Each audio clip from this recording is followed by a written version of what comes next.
ನೀವು investment ಜರ್ನಿನ start ಮಾಡಬೇಕು ಅಂತಿದ್ದೀರಾ ಅಂತಂದ್ರೆ ELSS ಫಂಡ್ಸ್ ಖಂಡಿತವಾಗ್ಲೂ ಒಂದು ಒಳ್ಳೆಯ ಆಪ್ಷನ್ ಆಗಿರ್ಬೋದು. ELSS ಫಂಡ್ಸ್ ಯಾಕೆ ಅಂತಂದ್ರೆ ಇದು ಡ್ಯುಯಲ್ ಸೋರ್ಸ್ ನ ಇಲ್ಲಿ ಸರ್ವ್ ಮಾಡುತ್ತೆ. ಒಂದು, ಇನ್ವೆಸ್ಟ್ಮೆಂಟ್ ಗೆ ದಾರಿ ಮಾಡ್ಕೊಳ್ಳುತ್ತೆ. ಎರಡನೇದು, ನಮ್ಮ ಟ್ಯಾಕ್ಸ್ ನ ಉಳಿಸೋದ್ರಲ್ಲಿ ಹೆಲ್ಪ್ ಮಾಡುತ್ತೆ 80C ಸೆಕ್ಷನ್ ಅಡಿಯಲ್ಲಿ. ಸೊ ಎರಡು ಕಡೆ ಕೂಡ ನಮ್ಗೆ ಇದರಿಂದ ಬೆನಿಫಿಟ್ ಸಿಗುತ್ತೆ. ಈ ಒಂದು ELSS ಫಂಡ್ ಅಲ್ಲಿ 1.5 ಲಕ್ಷದವರೆಗೂ ನೀವು ನಿಮ್ಮ ಟ್ಯಾಕ್ಸ್ ನ ಸೇವ್ ಮಾಡಬಹುದು. ಸೊ ಇನ್ ಈಸಿ ಟರ್ಮ್ಸ್ ಹೇಳಬೇಕು ಅಂತಂದ್ರೆ SIP ಮಾಡಿದ್ರೆ 12,500 ರೂಪಾಯಿ ಪ್ರತಿ ತಿಂಗಳು ನೀವೇನಾದ್ರೂ ಕಟ್ತಾ ಹೋಯ್ತು ಅಂತಂದ್ರೆ ಒಂದು ಒಳ್ಳೆಯ ಅಮೌಂಟ್ ನ ಖಂಡಿತವಾಗ್ಲೂ ನೀವು ಇನ್ವೆಸ್ಟ್ ಕೂಡ ಮಾಡ್ತೀರಿ, ಜೊತೆಲಿ ಟ್ಯಾಕ್ಸ್ ಸೇವಿಂಗ್ ಕೂಡ ನೀವು ಮಾಡ್ಕೊಳ್ತೀರಾ. ಸೊ ಟ್ಯಾಕ್ಸ್ ಸೇವಿಂಗ್ 80C ಅಡಿಯಲ್ಲಿ ನಾವು ಬಂದಾಗ ಬಹಳಷ್ಟು ಆಪ್ಷನ್ಸ್ ನಮಗಿದೆ. NPS ಆಗಿರ್ಬೋದು, PPF ಆಗಿರ್ಬೋದು, ಟ್ಯಾಕ್ಸ್ ಸೇವಿಂಗ್ FD ಆಗಿರ್ಬೋದು, ಇನ್ಶೂರೆನ್ಸ್ ಸ್ಕೀಮ್ ಆಗಿರ್ಬೋದು, ಇನ್ನಿತರ ಸ್ಕೀಮ್ಗಳು ಇರುತ್ತೆ. ಇಷ್ಟೆಲ್ಲ ಸ್ಕೀಮ್ಸ್ ಇದ್ರೂ ಕೂಡ ELSS ಯಾಕೆ ಫೇಮಸ್ ಆಗಿದೆ ಅಂತಂದ್ರೆ ಲಾಂಗ್ ಟರ್ಮ್ ಅಲ್ಲಿ ಒಳ್ಳೆಯ ರಿಟರ್ನ್ಸ್ ನ ಇದು ನಮಗೆ ನೀಡ್ತಾ ಇದೆ. ELSS ಮ್ಯೂಚುವಲ್ ಫಂಡ್ಸ್ ಅಲ್ಲಿ ಇನ್ವೆಸ್ಟ್ಮೆಂಟ್ ಮ್ಯಾಕ್ಸಿಮಮ್ ಆಗಿ ಈಕ್ವಿಟಿ ಮಾರ್ಕೆಟ್ ಅಲ್ಲಿ ಮಾಡಲಾಗುತ್ತೆ. ನಮ್ಮ ಇಂಡಿಯನ್ ಎಕಾನಮಿ ಹೇಗೆ ಬೆಳೀತಾ ಇದೆಯೋ ಅದೇ ರೀತಿ ಈ ಒಂದು ರಿಟರ್ನ್ಸ್ ಕೂಡ ಬರುವಂತಹ ಸಾಧ್ಯತೆ ಇರುತ್ತೆ. ELSS ರಿಟರ್ನ್ಸ್ ಬಂದು ವೊಲಟೈಲ್ ಅಂತ ಖಂಡಿತವಾಗ್ಲೂ ಪ್ರತಿಯೊಬ್ಬರಿಗೂ ಗೊತ್ತಿದೆ. ಆದ್ರೆ ನಾವೇನಾದ್ರೂ PPF ಗೆ ಕಂಪೇರ್ ಮಾಡ್ತೀವಿ ಅಂತಾಗ PPF ಅಲ್ಲಿ ನಮಗೆ ಗೊತ್ತಿರುತ್ತೆ ಇಷ್ಟು ಪರ್ಸೆಂಟೇಜ್ ಇಷ್ಟು ವರ್ಷಕ್ಕೆ ನನಗೆ ಸಿಗುತ್ತೆ ಅಂತ. ಬಟ್ ELSS ಫಂಡ್ಸ್ ಅಲ್ಲಿ ನಮಗೆ ಗೊತ್ತಿರೋದಿಲ್ಲ. ಎಷ್ಟು ಸಿಗುತ್ತೋ ಎಷ್ಟು ಬಿಡುತ್ತೋ ದೇವ್ರಿಗೆ ಗೊತ್ತು. ಖಂಡಿತವಾಗ್ಲೂ ಈ ಒಂದು ಪಾಯಿಂಟ್ ಅನ್ನ ಅಟ್ ಒನ್ ಸ್ಟಾರ್ಟಿಂಗ್ ಅಲ್ಲಿ ಗಮನಿಸಿದಾಗ ನಮ್ಗದು ನೆಗೆಟಿವ್ ಅಂತ ಅನಿಸ್ಬೋದು. ಬಟ್ ಲಾಂಗ್ ರನ್ ಅಲ್ಲಿ ನಾವೇನಾದ್ರೂ ELSS ಫಂಡ್ಸ್ ನ ನೋಡಿದ್ವಿ ಅಂತಂದ್ರೆ ಖಂಡಿತವಾಗ್ಲೂ ನಮಗೆ ಒಂದು ಒಳ್ಳೆಯ ರಿಟರ್ನ್ ಸಿಗುವಂತ ಸಾಧ್ಯತೆ ಇರುತ್ತೆ. ಜೊತೆಲಿ ಇದನ್ನ ಮತ್ತೊಂದು ರೀತಿಯಲ್ಲಿ ಸ್ಪೆಷಲ್ ಅಂತ ಯಾಕೆ ಹೇಳಲಾಗುತ್ತೆ ಅಂತಂದ್ರೆ PPF ಅಲ್ಲಿ 15 ವರ್ಷ ನಾವು ಕಾಯ್ಬೇಕಾಗುತ್ತೆ. ಆದ್ರೆ ELSS ಫಂಡ್ಸ್ ಅಲ್ಲಿ ಕೇವಲ 3 ವರ್ಷ ನಾವು ಕಾಯ್ಬೇಕು. ಅದರ ನಂತರ ನಮ್ಗೆ ಏನಾದ್ರೂ ಕಷ್ಟ ಆಯ್ತು ಅಥವಾ ಏನಾದ್ರೂ ಬೇಕಾಯ್ತು ಹಣ ಅಂದ್ರೆ ನಾವು ಹಣವನ್ನ ಇಲ್ಲಿ ವಿತ್ಡ್ರಾ ಮಾಡ್ಬೋದು. ಇದೇ ರೀತಿಯಲ್ಲಿ ನಾವು ಯಾವ ಒಂದು ELSS ಫಂಡ್ಸ್ ನ ಯಾವ ಫ್ಯಾಕ್ಟರ್ಸ್ ಮೇಲೆ ಚೂಸ್ ಮಾಡಬೇಕು, ನೆಕ್ಸ್ಟ್ 10-20 ವರ್ಷಕ್ಕೆ ಯಾವ ELSS ಫಂಡ್ ಚೆನ್ನಾಗಿದೆ, ಪ್ರತಿಯೊಂದನ್ನು ನಾನು ಈ ವಿಡಿಯೋದಲ್ಲಿ ನಿಮಗೆ ತಿಳಿಸ್ತಾ ಹೋಗ್ತೀನಿ. ಸೊ ನೀವು ಇದನ್ನ ಎಕ್ಸಾಕ್ಟ್ ಆಗಿ ಅರ್ಥ ಮಾಡ್ಕೊಂಡ್ರಿ ಅಂತಂದ್ರೆ ಯಾವೆಲ್ಲ ಫ್ಯಾಕ್ಟರ್ಸ್ ನ ಗಮನಿಸಿ ನೀವು ಬೆಸ್ಟ್ ELSS ಫಂಡ್ ನ ಚೂಸ್ ಮಾಡಬಹುದು ಅನ್ನೋದು ನಿಮ್ಗೆ ವಿಡಿಯೋ ಮುಗಿಯೋದ್ರಲ್ಲಿ ಖಂಡಿತವಾಗ್ಲೂ ಗೊತ್ತಾಗಿರುತ್ತೆ. So friends, welcome to Indian money Kannada channel. ನಾನ್ ನಿಮ್ ಸೋನು.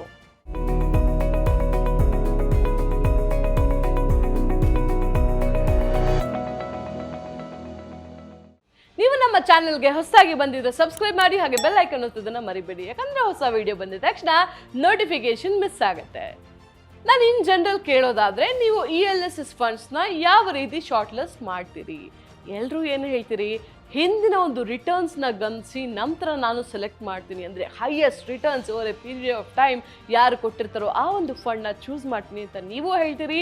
ಮೇಜರ್ ಬ್ರೋಕರ್ಸ್ ಕೂಡ ಅದನ್ನೇ ಹೇಳ್ತಾರೆ. ಯಾಕಂದ್ರೆ ನಾವು ಯೂಶುವಲ್ ಆಗಿ ಇದನ್ನ ಲೈಫ್ ಕಂಪೇರ್ ಮಾಡಿ ನೋಡಿದ್ರೆ ಅಥವಾ ಒಂದು ಹಾರ್ಸ್ ರೇಸಿಂಗ್ ಕಂಪೇರ್ ಮಾಡಿದ್ರೆ ಗೊತ್ತಾಗುತ್ತೆ, ಓಡೋ ಕುದುರೆ ಮೇಲೆ ಎಲ್ಲರೂ ಬೆಟ್ ಕಟ್ತಾರೆ, ಆದ್ರೆ ಯಾವ ಕುದುರೆ ಓಡಲ್ಲ ಅಂತಿರೋದು ಯಾರು ಬೆಟ್ ಕಟ್ಟಲ್ಲ. ಬಟ್ ಒಂದು ವಿಷಯನ ಇಲ್ಲಿ ಗಮನಿಸಬೇಕು, ಓಡೋ ಕುದುರೆ ಮೇಲೆ ಪ್ರತಿಯೊಬ್ಬರು ಬೆಟ್ ಕಟ್ಟಿರ್ತಾರೆ. ಕೆಲವೊಂದ್ಸಲ ಆ ಕುದುರೆ ಕೂಡ ಸೋಲ್ಬೋದು. ಯಾವ ಕುದುರೆ ಓಡಲ್ಲ ಅನ್ಕೊಂಡಿರ್ತಾರೋ ಅದು ಗೆದ್ದಿರುವಂತಹ ಇತಿಹಾಸ ಕೂಡ ಖಂಡಿತವಾಗ್ಲೂ ಇದೆ. ಯಾರಿಗೆ ಈ ಒಂದು ಗಾದೆ ಅರ್ಥ ಆಗಿರುತ್ತೋ ಅವ್ರು ಖಂಡಿತವಾಗ್ಲೂ ನನ್ನ ಮಾತನ್ನ ಅರ್ಥ ಮಾಡ್ಕೊಂಡಿದ್ದಾರೆ. ಏನು ಅಂತಂದ್ರೆ ಯೂಶುವಲ್ ಆಗಿ ನಾವೇನ್ ಮಾಡ್ತೀವಿ, ಹಿಂದಿನ ಒಂದಷ್ಟು ರಿಟರ್ನ್ಸ್ ನ ನೋಡಿ ನಾವಲ್ಲಿ ಇನ್ವೆಸ್ಟ್ ಮಾಡ್ತೀವಿ. ಬಟ್ ಹಿಂದೆ ರಿಟರ್ನ್ಸ್ ಕೊಟ್ಟಿದೆ ಅಂತಂದ್ರೆ ಅದು ಈಗಲೂ ಕೊಡುತ್ತೆ, ನೆಕ್ಸ್ಟ್ ಕೊಡುತ್ತೆ ಅನ್ನೋದಕ್ಕೆ ಗ್ಯಾರಂಟಿ ಯಾರು ಕೊಡಕ್ಕಾಗಲ್ಲ. ಕೊಟ್ಟರು ಕೊಡ್ಬೋದು, ಕೊಡದೇ ಇದ್ರೂ ಇರ್ಬೋದು. ಅದೇ ರೀತಿ ಅಂಡರ್ ಪರ್ಫಾರ್ಮ್ಡ್ ಯಾವ ಒಂದು ಶೇರ್ಸ್ ಇರುತ್ತೆ ಅದು ಪರ್ಫಾರ್ಮೇ ಮಾಡಲ್ಲ ಅಂತ ನಾವು ಅನ್ಕೊಂಡ್ರೆ ಖಂಡಿತವಾಗ್ಲೂ ಅದು ಕೂಡ ತಪ್ಪಾಗತ್ತೆ. ಸೊ ನಾವು ಯಾವ ರೀತಿ ಸೆಲೆಕ್ಟ್ ಮಾಡ್ತೀವಿ ನಮ್ಮ ಒಂದು ಸ್ಟಾಕ್ಸ್ನ, ಶೇರ್ಸ್ನ ಅನ್ನೋದು ಇಂಪಾರ್ಟೆಂಟ್ ಆಗುತ್ತೆ. ಅದು ನಾನು ವಿಡಿಯೋನ ಕೊನೆಯಲ್ಲಿ ಹೇಳ್ತೀನಿ, ಯಾವ ಫ್ಯಾಕ್ಟರ್ಸ್ನ ಗಮನಿಸಿ ನೀವು ಅದನ್ನ ಚೂಸ್ ಮಾಡಬೇಕು ಅನ್ನೋದನ್ನ. ನೀವೇನಾದ್ರೂ ಮನಿ ಕಂಟ್ರೋಲ್ ವೆಬ್ಸೈಟ್ ನ ವಿಸಿಟ್ ಮಾಡಿ ಅಲ್ಲಿ ELSS ಮ್ಯೂಚುವಲ್ ಫಂಡ್ಸ್ ನ AUM ಮೂಲಕ ಸಾರ್ಟ್ ಮಾಡ್ಕೊಂಡ್ರಿ ಅಂತಂದ್ರೆ ನಿಮಗೆ Axis long term equity fund ಅನ್ನೋದು ನಂಬರ್ 1 ಪ್ಲೇಸ್ ಅಲ್ಲಿ ಸಿಗುತ್ತೆ. ಇದಕ್ಕೆ ಬೇಸಿಕ್ ರೀಸನ್ ಇಷ್ಟೇ, ಹಿಂದಿನ ಒಂದು ಪರ್ಫಾರ್ಮೆನ್ಸ್ ನ ನೋಡಿ ಪ್ರತಿಯೊಬ್ಬ ಇನ್ವೆಸ್ಟರ್ ಇದರಲ್ಲಿ ಹೂಡಿಕೆಯನ್ನ ಮಾಡಿದ್ರು. ಆದ್ರೆ ಹಿಂದಿನ ವರ್ಷದ ಒಂದು ನಾವು ರಿಸಲ್ಟ್ ಅನ್ನ ನೋಡ್ತು ಅಂದ್ರೆ ವರ್ಸ್ಟ್ ಪರ್ಫಾರ್ಮಿಂಗ್ ಅಂತ ಖಂಡಿತವಾಗ್ಲೂ ನಾವು ಅನ್ಕೊಳ್ಬಹುದು. ಸೊ ಚೆನ್ನಾಗಿ ಪರ್ಫಾರ್ಮ್ ಮಾಡ್ತಿದ್ದಂತಹ ಈ ಆಕ್ಸಿಸ್ ಲಾಂಗ್ ಟರ್ಮ್ ಈಗ ವರ್ಸ್ಟ್ ಪರ್ಫಾರ್ಮಿಂಗ್ ಮ್ಯೂಚುವಲ್ ಫಂಡ್ ಆಗಿದೆ. ಲಾಸ್ಟ್ 1 ಇಯರ್ ರ್ಯಾಂಕ್ ನಾವು ತಗೊಂಡ್ರೆ 55ಕ್ಕೆ 55 ಇದೆ. ರಿಟರ್ನ್ ಕ್ಯಾಲ್ಕುಲೇಷನ್ ಬಂದು NAV ಮೇಲೆ ಬೇಸ್ ಆಗಿರೋದ್ರಿಂದ 2 ವರ್ಷದ ರ್ಯಾಂಕಿಂಗ್ ತಗೊಂಡ್ರೆ 54 ಇರುತ್ತೆ.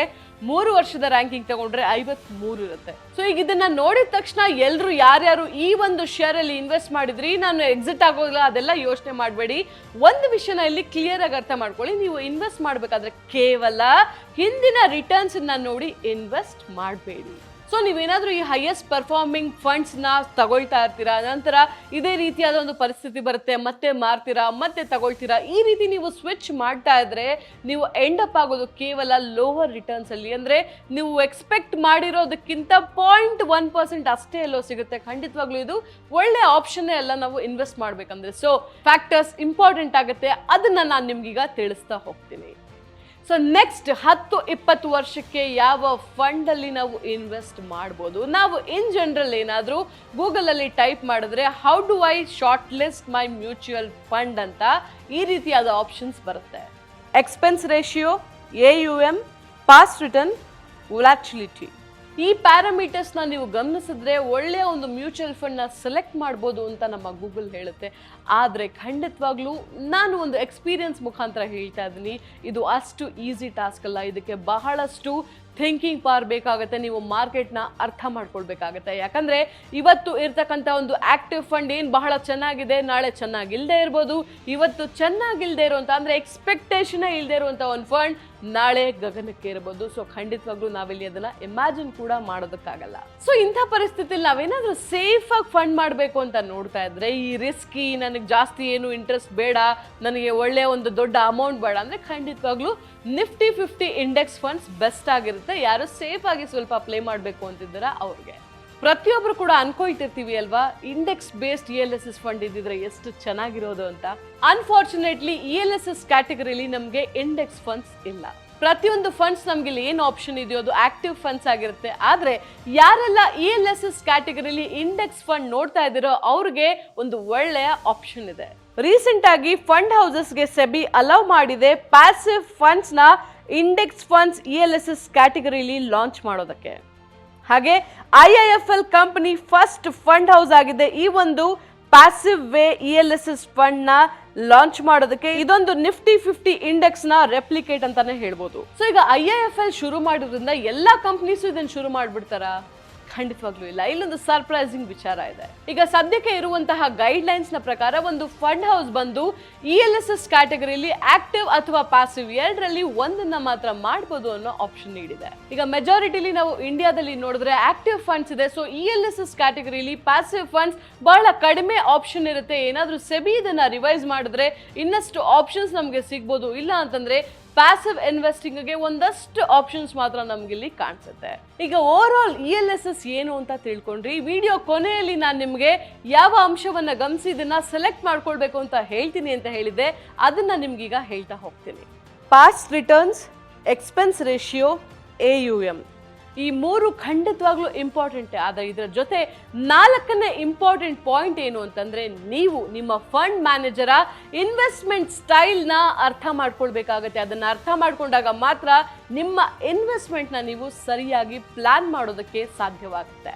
ಉದಾಹರಣೆಗೆ Axis ELSS mutual funds folio ಯಾವಾಗಲೂ ಗ್ರೋತ್ ಸ್ಟಾಕ್ ಮೇಲೆ ಫೋಕಸ್ ಮಾಡುತ್ತೆ. ಇದರಲ್ಲಿ ಟಾಪ್ ಸ್ಟಾಕ್ ಅಂತ ನಾವು ನೋಡೋದಾಯ್ತು ಅಂತಂದ್ರೆ ಅವೆನ್ಯೂ ಸೂಪರ್ ಮಾರ್ಕೆಟ್ಸ್ ಹಾಗೂ ಬಜಾಜ್ ಫೈನಾನ್ಸ್ ನ ನಾವು ನೋಡಬಹುದು. ಈ ಎರಡು ಕಂಪನೀಸ್ ಬಹಳ ಒಳ್ಳೆಯ ರಿಟರ್ನ್ಸ್ ನ ಬಹಳ ಕಡಿಮೆ ಸಮಯದಲ್ಲಿ ನೀಡಿರೋದನ್ನ ನಾವು ಪ್ರತಿಯೊಬ್ರು ಇಲ್ಲಿ ನೋಡ್ತಾ ಹೋಗ್ಬೋದು.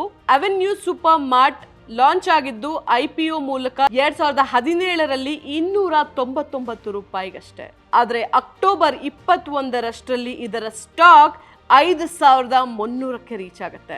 ನಾವಿಲ್ಲಿ ನೋಡ್ಬೋದು 18ರಷ್ಟು ರಿಟರ್ನ್ಸ್ ನಮಗೆ ಸಿಕ್ಕಿದೆ ಈ ಒಂದು ಸ್ಟಾಕ್ ಅಲ್ಲಿ ಕೇವಲ 4 ವರ್ಷದಲ್ಲಿ. ಯಾಕಂದ್ರೆ ಇವರು ಗ್ರೋತ್ ಮೇಲೆ ಫೋಕಸ್ ಮಾಡಿದ್ರು, ಆವಾಗ ಇವರ ಒಂದು ಪ್ಲಾನಿಂಗ್ ಇವ್ರಿಗೆ ವರ್ಕೌಟ್ ಆಯ್ತು. ಸೊ ಈ ಒಂದು ಒಳ್ಳೆಯ ರಿಟರ್ನ್ ಕೇವಲ 4 ವರ್ಷದಲ್ಲಿ ಅವ್ರಿಗೆ ಸಿಕ್ತು. ಲೈಕ್ ವೈಸ್ ಬಜಾಜ್ ಅವರು ಕೂಡ ಇದೇ ರೀತಿ ಒಂದು ಹೈಪ್ ಅನ್ನು ಕಂಡ್ರು. ಆದ್ರೆ ಹೋದ ವರ್ಷದ ಒಂದು ಕ್ಯಾಲ್ಕುಲೇಷನ್ಸ್ ನಾವು ನೋಡ್ತು ಅಂತಂದ್ರೆ ಈ ಕಂಪನಿ ಲಾಸ್ ಅಲ್ಲಿ ಮುಳುಗ್ತು. ಆದ್ರೂ ಕೂಡ ಇವರು ಗ್ರೋತ್ ಅಲ್ಲೇ ಫೋಕಸ್ ಮಾಡ್ತಿದ್ದಾರೆ. ಸೊ ಇವರ ಒಂದು ಸ್ಟ್ರಾಟಜಿ ಆಗ ವರ್ಕೌಟ್ ಆಗಿತ್ತು, ಈಗ ಲಾಸ್ ಅಲ್ಲಿದೆ, ಮುಂದಕ್ಕೆ ವರ್ಕೌಟ್ ಆಗ್ಬೋದು ಅಥವಾ ಲಾಸ್ ಅಲ್ಲೂ ಇರ್ಬೋದು. ಸೊ ಈ ರೀತಿಯಾದಂತಹ ಒಂದು ಗ್ರೋತ್ ಓರಿಯೆಂಟೆಡ್ ಒಂದು ಬಿಹೇವಿಯರ್ನ ಈ ಸ್ಟಾಕ್ಸ್ ಇಟ್ಕೊಂಡು ನಡೀತಾ ಇದೆ. ಇನ್ contrary, HDFC ELSS mutual funds incline towards value oriental. In contrary, HDFC ELSS mutual funds value ಓರಿಯೆಂಟಲ್ನ ಎತ್ತಿ ಹಿಡಿಯುತ್ತೆ. ಈ HDFC ಅಪ್ರೋಚ್ 2018, 19, 20 ಈ ವರ್ಷಗಳಲ್ಲಿ ಅವ್ರಿಗೆ ಹೆಲ್ಪ್ಫುಲ್ ಆಗಿಲ್ಲ, ಅವ್ರಿಗೆ ವರ್ಕೌಟ್ ಕೂಡ ಆಗಿಲ್ಲ. ಆದರೆ ಹಿಂದಿನ ವರ್ಷ ಬಹಳ ಒಂದು ಒಳ್ಳೆಯ ರಿಟರ್ನ್ಸ್ ಅನ್ನ ಇದು ಅವ್ರಿಗೆ ನೀಡಿದೆ. ಸೊ ನೀವು ಮೊದಲು ನಿಮ್ಮ ಫಂಡ್ ಮ್ಯಾನೇಜರ್ ಒಂದು ನೇಚರ್ ಆಫ್ ಇನ್ವೆಸ್ಟ್ಮೆಂಟ್ ನ ಅರ್ಥ ಮಾಡ್ಕೊಳ್ಬೇಕು. ಗ್ರೋತ್ಗಿದರ ವ್ಯಾಲ್ಯೂಗಿದರ ಅದು ನಿಮಗೆ ಅರ್ಥ ಆಯ್ತು ಅಂದಮೇಲೆ ಖಂಡಿತವಾಗ್ಲೂ ನೀವು ನಿಮ್ಮ ಇನ್ವೆಸ್ಟ್ಮೆಂಟ್ ನ ಮಾಡೋದಕ್ಕೆ ಸಾಧ್ಯ ಆಗುತ್ತೆ. ಮುಂದಿನ 10-20 ವರ್ಷಕ್ಕೆ ನಿಮಗೆ ಒಂದು ಕನ್ವಿಕ್ಷನ್ ಇರುತ್ತೆ, ಎಸ್ ನಾನಿಲ್ಲಿ ಹಣ ಹಾಕಿದ್ದೀನಿ, ಅದು ಸೇಫ್ ಆಗಿದೆ, ಅದು ಇವತ್ತು ಕೆಳಗಿದೆ, ನಾಳೆ ಮೇಲೆ ಹೋಗುತ್ತೆ, ಯಾವುದೊಂದು ಕ್ಲಾರಿಟಿ ಇರುತ್ತೆ. ಆದ್ರೆ ಈ ವಿಷಯ ಗೊತ್ತಿಲ್ಲದೆ ನೀವು ಹಾಕ್ತು ಅಂತಂದ್ರೆ ಖಂಡಿತವಾಗ್ಲೂ ತಗೊಳ್ತೀರಾ, ಮಾರ್ತೀರಾ, ಮತ್ತೇನೋ ಮಾಡ್ತೀರಾ, ಈ ರೀತಿಯಲ್ಲಿ ನಿಮ್ಮ ಹಣವನ್ನ ಅಲ್ಲಿ ಲೂಸ್ ಮಾಡ್ಕೊಳ್ತಾ ಹೋಗ್ತೀರಾ. ಸೊ ಕನ್ವಿಕ್ಷನ್ ಬಹಳ ಮ್ಯಾಟರ್ ಆಗುತ್ತೆ. ಕನ್ವಿಕ್ಷನ್ಗೋಸ್ಕರ ಏನ್ ತಿಳ್ಕೊಬೇಕು ನೀವು? ಫಂಡ್ ಮ್ಯಾನೇಜರ್ನ ಇನ್ವೆಸ್ಟ್ಮೆಂಟ್ ಸ್ಟೈಲ್. ಸೊ ನಿಮಗೆ ಫಂಡ್ ಮ್ಯಾನೇಜರ್ ಏನು, ಇನ್ನಷ್ಟು ಬೇಸಿಕ್ ಕಾನ್ಸೆಪ್ಟ್ಸ್ ಗೊತ್ತಾಗಬೇಕು, ಕನ್ಫ್ಯೂಷನ್ ಇದೆ ಅಂತಂದ್ರೆ ನೀವು ನಮ್ಮ ಫ್ರೀಡಮ್ ಆ್ಯಪ್ನ ಡೌನ್ಲೋಡ್ ಮಾಡ್ಕೊಳ್ಳಿ. ಇದರಲ್ಲಿ ಇರ್ತಕ್ಕಂತಹ 1000ಕ್ಕೂ ಹೆಚ್ಚು ಕೋರ್ಸ್ ನಿಮ್ಮ ಜೀವನ ದಿಕ್ಕನ್ನ ಬದಲಾಯಿಸುತ್ತೆ. ಜೊತೆಲಿ ಬೇಸಿಕ್ಸ್ ಇಂದ ಹಿಡಿದು ಕಂಪ್ಲೀಟ್ ಸ್ಟಾಕ್ಸ್ ನಿಮ್ಗೆ ಏನು ಅರ್ಥ ಆಗಬೇಕು ಪ್ರತಿಯೊಂದನ್ನು ಅದು ನಿಮಗೆ ತಿಳಿಸ್ಕೊಡುತ್ತೆ. ಸೊ ನಾನು ನಿಮ್ಮ ಸೋನು, ಮುಂದಿನ ಎಪಿಸೋಡಲ್ಲಿ ಸಿಗ್ತೀನಿ. ಎಲ್ಲರೂ ನಗ್ನಗ್ತಾ ಆರಾಮಾಗಿರಿ. ನಮಸ್ತೆ.